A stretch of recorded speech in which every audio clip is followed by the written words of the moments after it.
This would of course be Yo Gotti's older brother Big Jook, the one that police allege paid $100,000 for the hit on Dolph. However, to this point, they didn't have the hard evidence to arrest him, and they were waiting on some testimony that could possibly lead to his arrest. However, Big Jook is not like the dummies you've seen in this video. In fact, he moves very smart and always covers his tracks. And no disrespect, but Jook does not move like Dolph. You're not going to catch him just riding around Memphis alone. In fact, you're probably not going to catch him in Memphis at all, only for very special occasions, and that takes us to the start of 2024. Growing up, Gotti and Jook had an uncle that they looked up to named Eric Bovan. Eric was a legendary Memphis kingpin, known for being a cutthroat boss and stacking his paper. He's most known for being the head of the Bovan organization, which pretty much ran the streets of Memphis in the 1980s and 1990s. If you're unfamiliar, he was pretty much the big meech of the region. So because of this, Eric was seen as a legend in the city, for all the wrong reasons of course. Well, unfortunately, Eric would pass away on New Year's Eve at the age of 63.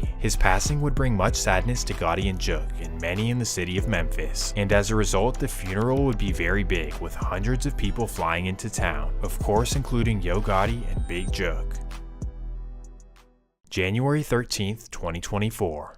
It's the day of Eric's funeral, and hundreds of people are in town, including Yo Gotti and Jook, who are rolling super deep with security. Well, strangely, in the morning of the funeral, Big Jook makes an Instagram post where he says, "Stay alert to stay alive. Watch your back at all times." Just keep that in mind. Well, the funeral goes by smoothly, and then after there's a gathering at a banquet on Winchester Road. So pretty much everyone heads from the church to the banquet, except for Yo Gotti, as he has something else to tend to. However, Jook decides not to go with Gotti and rather would go to the banquet. So at 3 p.m, he and his family hop in the Escalade and head down to Winchester Road. It's a joyous event and a joyous day all around, but little do they know, the rivals know about their exact whereabouts.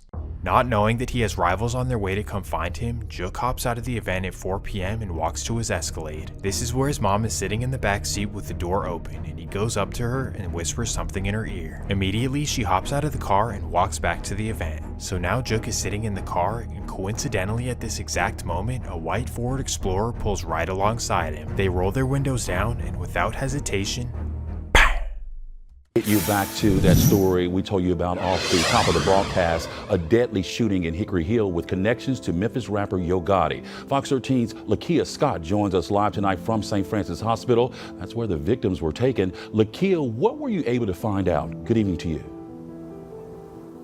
Good evening, Daniel. Well, at least 5 police sources have confirmed with Fox 13 that the person killed is Anthony Mims, also known as Big Jook. Now, Big Jook is the brother of rapper Yo Gotti. Now, we were at that scene earlier tonight. Police say 2 men were shot outside Perion's restaurant and event center around 4:15. Now that's on Winchester near Kirby. According to the Memphis Police Department, the victim was inside a vehicle at the time and was brought here to St. Francis Hospital where he was pronounced deceased. Now I'm also learning there was a second person who was shot and was also taken to the hospital. It has not been confirmed who the second person is, but we do know it is a man, and he was airlifted to Regional 1 in critical condition. this was the ultimate nail in the coffin for Yo Gotti and CMG. After numerous losses following Dolph's passing, this was the biggest one of them all. Not only was Jook his big brother, but he was also Gotti's idol. He taught him how to hustle, he protected him, and police say that he got rid of ops for him too. Either way, this was major in the city of Memphis, and you might think that wow, this is the end of the beef. I mean, with Dolph gone, D-Money, Newski, Teasy, Tomanuel, and now Jook, who is even left? And when you think about it, all of this destruction and loss, for what reason? What was the reason for all of this? You can look at it however you want, but the fact of the matter is that nothing good came from the beef. All you're left with is a bunch of pain and kids without their fathers.